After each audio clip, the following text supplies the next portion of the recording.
جب اللہ کسی عورت سے راضی ہوتا ہے تو اس کے جسم میں یہ 8 نشانیاں ظاہر ہوتی ہیں۔ 8 ایسی نشانیاں جس عورت میں ظاہر ہو تو وہ خوش ہو جائے کہ اس کا رب، اس کا خدا اس سے راضی ہو گیا سمجھو۔ بسم اللہ الرحمن الرحیم۔ اللہ راضی ہوتا ہے تو 8 نشانیاں ظاہر ہوتی ہیں۔ اللہ کی اپنے بندے سے محبت کی نشانیاں، اگر کسی میں ایک نشانی بھی ظاہر ہو جائے تو سمجھ لینا کہ اللہ اس سے محبت کرتا ہے۔ ساتھ ہی آپ کو بتائیں گے کہ حضرت علی رضی اللہ تعالی عنہ نے فرمایا کہ عورت کو گالی دینا کیسا ہے اور اس کے ساتھ مار پٹائی کرنا کیسا ہے، اس سے گھر میں کیا ہوتا ہے۔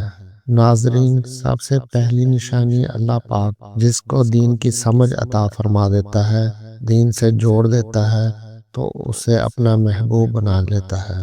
حضرت عبداللہ بن مسعود رضی اللہ تعالی عنہ سے مروی ہے کہ رسول اللہ صلی اللہ علیہ وآلہ وسلم نے فرمایا، اللہ پاک تمہارے درمیان اخلاق بھی تقسیم کرتے ہیں جس طرح رزق تقسیم کرتے ہیں۔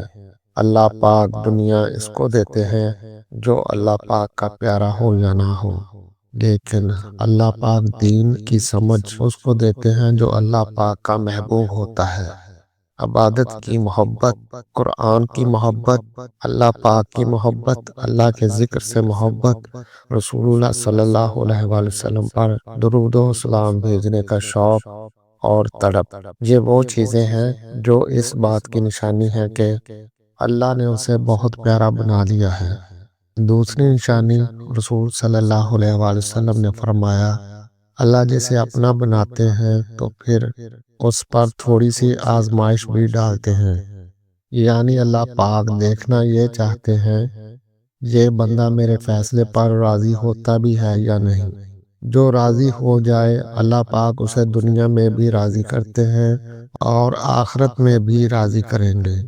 جو اس وقت بخلاہٹ کا شکار ہو جائے کہ یہ کیا ہو گیا میرے ساتھ، میں تو نماز بھی پڑھتا ہوں، قرآن کی تلاوت بھی کرتا ہوں، پھر مجھے بخار کیوں آ گیا، میں تو دین کا کاربند ہوں، پھر مجھے کیوں فکر ہو رہی ہے، تو ایسا نہیں سوچنا چاہیے۔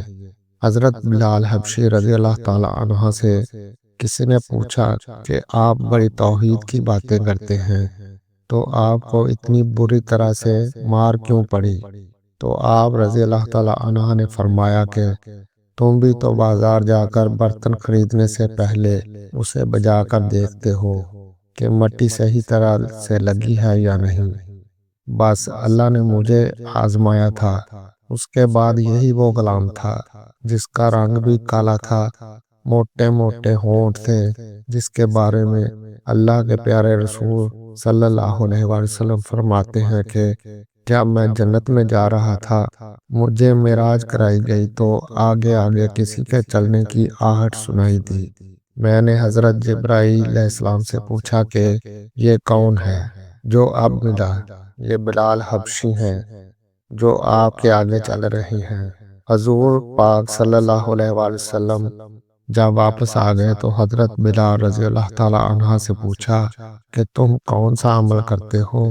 تو حضرت بلال رضی اللہ تعالی عنہ نے فرمایا کہ آپ نے ہی تو فرمایا تھا ہر وقت باوضو رہنا، تو میں ہر وقت باوضو کی حالت میں رہتا ہوں، اور جب بھی بے وضو ہوتا ہوں تو اس وقت نیا وضو کر لیتا ہوں، اور جب وضو کرتا ہوں تو تب 2 رکعت نماز بھی پڑھ لیتا ہوں۔ چلتے زمین پر ہیں اور قدموں کی آہٹ جنت میں سنائی دیتی ہیں۔ تو آزمائش اللہ پاک کی محبت کی دوسری نشانی ہے۔ اس لیے اگر کوئی فکر یا پریشانی ہو، اس کا مطلب یہ نہیں ہوتا کہ پتہ نہیں کہ مجھے کیا ہو گیا ہے، اللہ پاک اپنے پیاروں کو ہی آزماتا ہے۔ تیسری نشانی تو بہت ہی زیادہ خوبصورت نشانی ہے، جس سے پتہ چل سکتا ہے کہ اللہ پاک کس سے راضی ہیں اور ہم سے محبت کرتے ہیں یا نہیں۔ اللہ پاک جس کسی بندے سے محبت کرتے ہیں تو اس کی طرف خوبصورت بدلاؤ لاتے ہیں۔ حدیث میں آتا ہے کہ جب اللہ پاک کسی سے محبت کرتے ہیں تو اللہ پاک حضرت جبرائیل علیہ السلام کو فرماتے ہیں اس کے بعد آسمانوں میں زلزلہ آ جاتا ہے، سب فرشتے بے ہوش ہو جاتے ہیں، اور پھر جب اللہ کے حکم سے سب ہوش میں آتے ہیں تو سب سے پہلے حضرت جبرائیل علیہ السلام کو اجازت ہوتی ہے۔ تو حضرت جبرائیل علیہ السلام سوال کرتے ہیں کہ ہمارے رب نے کیا فرمایا ہے، اور اس کے بعد خود ہی کہتے ہیں کہ اللہ نے جو بھی فرمایا ہوگا وہ حق فرمایا ہوگا۔ پھر اللہ پاک فرماتے ہیں، جبرائیل میں نے آج اس بندے کو اپنا محبوب بنا لیا، تم بھی اسے اپنا محبوب بناؤ۔ حضرت جبرائیل بھی اس بندے سے محبت کرنے لگتے ہیں۔ پھر حضرت جبرائیل علیہ السلام کو حکم ہوتا ہے کہ آسمان کے تمام فرشتوں کو خبر دے دو، یہ اللہ کا پیارا بن گیا ہے۔ حضرت جبرائیل علیہ السلام آسمان کے تمام فرشتے اور تمام نورانی مخلوقات بھی اس سے محبت کرتے ہیں۔ آسمان کے کھربوں فرشتے اس سے محبت کرنے لگتے ہیں۔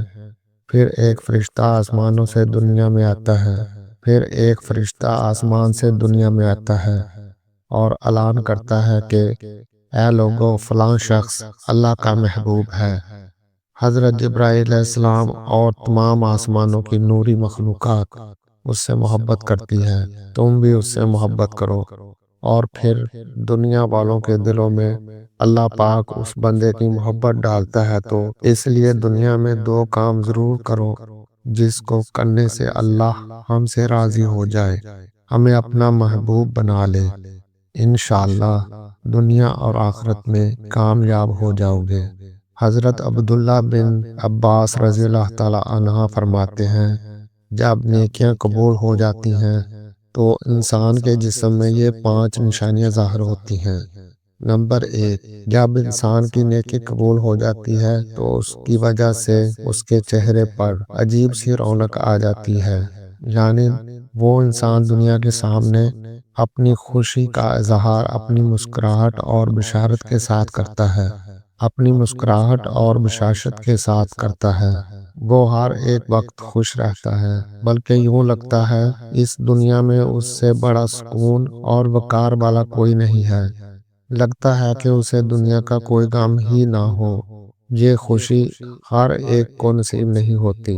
نمبر 2، اس کا دل روشن ہو جاتا ہے، یعنی وہ ہر وقت اللہ کے وعدوں پر امید رکھتا ہے۔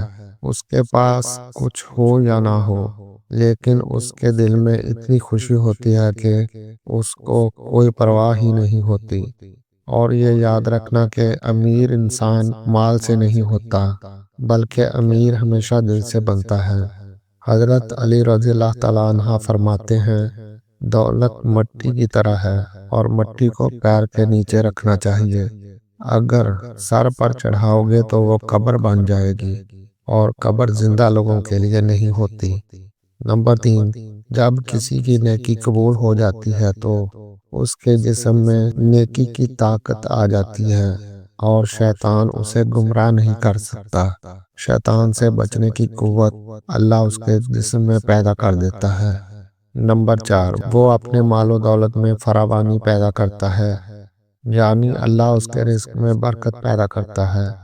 وہ چاہے لوگوں پر کتنا بھی خرچ کریں، ضرورت مندوں کو چاہے کتنا ہی بانٹیں، اس کی دولت میں کمی نہیں آتی۔ حضرت علی رضی اللہ تعالیٰ عنہ فرماتے ہیں، نصیب کا رزق انسان کو ایسے تلاش کرتا ہے جیسے مرنے والے کو اس کی موت۔ نمبر 5، لوگوں کے دلوں میں اللہ اس کی محبت پیدا کر دیتا ہے، یعنی جب اللہ اپنے بندے سے خوش ہوتا ہے تو اس وقت اس کی محبت لوگوں کے دلوں میں پیدا کر دیتا ہے۔ ناظرین، اب آپ کو بتاتے ہیں عورت کی ذمہ داری کیا ہے۔ حضرت رضی اللہ تعالیٰ عنہ نے فرمایا، عورت کی سب سے بڑی ذمہ داری کیا ہے؟ حضرت علی رضی اللہ تعالیٰ عنہ کی خدمت میں ایک شخص آیا اور دست ادب کو جوڑ کر عرض کرنے لگا، یا علی، میری بیوی میرے گھر کا کام صحیح نہیں کرتی، نہ میرے کپڑے کی دیکھ بھال کرتی ہے، نہ گھر کی صفائی ٹھیک طرح سے کرتی ہے، تو کیا میرا ڈانٹنا، غصہ کرنا صحیح ہے؟ بس یہ کہنا تھا تو حضرت علی رضی اللہ تعالیٰ عنہ نے فرمایا، اے شخص، کس نے کہا کہ تمہاری بیوی پر تمہارے گھر کا کام واجب ہے؟ یاد رکھنا، اسلام نے عورت کی عزت کو جتنا بلند کیا ہے اتنا کسی مذہب نے نہیں کیا۔ میں نے اللہ کے رسول صلی اللہ علیہ وسلم سے سنا کہ عورت کی سب سے بڑی ذمہ داری یہ ہے کہ وہ اولاد کی اچھی پرورش کرے اور وہ اپنی اولاد کا خیال رکھے، لیکن اگر اپنی اولاد کی پرورش کرنے کی اجرت شوہر سے مانگنا چاہے تو وہ بھی مانگ سکتی ہے۔ اور تم گھر کے کام کی بات کرتے ہو، خوشی سے گھر کا کام عورت کرتی ہے، گھر کو سنبھالتی ہے، تو یہ اس کی عظمت ہے، یہ اس کا بڑا پن ہے۔ اس کا شکریہ ادا کیا کرو، اس کا احترام کیا کرو۔ میں نے اللہ کے رسول صلی اللہ علیہ وآلہ وسلم سے سنا ہے کہ جس وقت عورت اپنے گھر کا کام کرتی ہے اس وقت اللہ اپنے فرشتوں کو زمین پہ بھیجتے ہیں اور کہتے ہیں کہ جب تک یہ عورت گھر کا کام کرتی ہے اس کے لیے عبادت لکھتے رہو، اور وہ وقت جو عورت گھر کے کام میں لگاتی ہے وہ اس کی عبادت میں شامل ہو جاتا ہے۔ یہ عورت کی عظمت ہے کہ وہ تمہارے گھر کو جنت بناتی ہے، تمہارے بچوں کو عظیم انسان بناتی ہے۔ لیکن اگر کوئی عورت پر ظلم کرے، گھر کے کام کی وجہ سے اسے ٹوکتا رہے، اس پہ ظلم کرتا رہے، تو روز محشر اللہ اس انسان کو گدھے کی شکل میں اٹھائے گا اور دوزخ کا ایک دروازہ ان لوگوں کے لیے کھولا جائے گا، اور یہ کہا جائے گا کہ یہ وہ انسان ہیں جنہوں نے اپنی ہی عورتوں پر ظلم کیا، ان کو حقیر سمجھا اور ان کو غلام سمجھا۔ ناظرین، اب ہم آپ کو بتاتے ہیں حضرت علی رضی اللہ تعالیٰ عنہ نے فرمایا، گھر میں عورت کا رونا کیسا ہے، عورت پر ظلم کرنے کی کیا سزا ہے۔ حضرت رضی اللہ تعالیٰ عنہ راستے سے گزر رہے تھے، دیکھا کہ ایک شخص اپنی بیوی پر ظلم کر رہا تھا۔ حضرت علی رضی اللہ تعالیٰ عنہ ان کے قریب گئے اور فرمانے لگے، اے شخص، اللہ سے ڈرو، تمہاری مفلسی، پریشانی اور رزق میں تنگی کا سبب یہ ہے کہ یہ تمہاری بیوی تمہارے ہی ظلم کی وجہ سے تمہارے ہی گھر میں روتی رہتی ہے۔ میں نے رسول صلی اللہ علیہ وآلہ وسلم سے سنا کہ جس گھر میں عورتیں روتی رہتی ہیں اس گھر میں رزق کے فرشتے نہیں آتے، اور یوں اس گھر میں رہنے والے مردوں کے رزق کی راہیں تنگ ہونے لگتی ہیں، اور یوں وہ پریشانی اور مفلسی میں گرفتار ہو جاتے ہیں۔ یاد رکھنا، اللہ نے اولاد مرد کی تقدیر میں اور دولت عورت کی تقدیر میں لکھی ہوئی ہے۔ اگر تم یہ چاہتے ہو کہ تمہارے رزق میں فراوانی ہو اور عزت شہرت دولت دن بدن بڑھتی جائے تو اپنے گھر میں اپنی عورتوں کا خیال رکھو، انہیں خوش رکھو۔ اللہ کے فضل و کرم سے تم عزت شہرت اور دولت میں فراوانی پاؤ گے۔ ناظرین، اسی طرح کا ایک اور واقعہ ہے کہ ایک مرتبہ حضرت علی رضی اللہ تعالیٰ عنہ راستے سے گزر رہے تھے۔ آپ نے دیکھا کہ ایک شخص اپنی عورت پر ظلم کر رہا تھا اور اس کی توہین کر رہا تھا۔ حضرت علی رضی اللہ تعالیٰ عنہ ان کے قریب گئے اور فرمانے لگے، اے شخص، یاد رکھنا، اللہ نے مرد کو طاقتور اس لیے بنایا ہے تاکہ وہ عورت کی حفاظت کر سکے، نہ کہ عورت پر ظلم کر سکے۔ میں نے نبی کریم صلی اللہ علیہ وآلہ وسلم سے سنا کہ جو مرد اپنی عورت پر ظلم کرتا ہے تو اللہ اس پر لعنت بھیجتے ہیں۔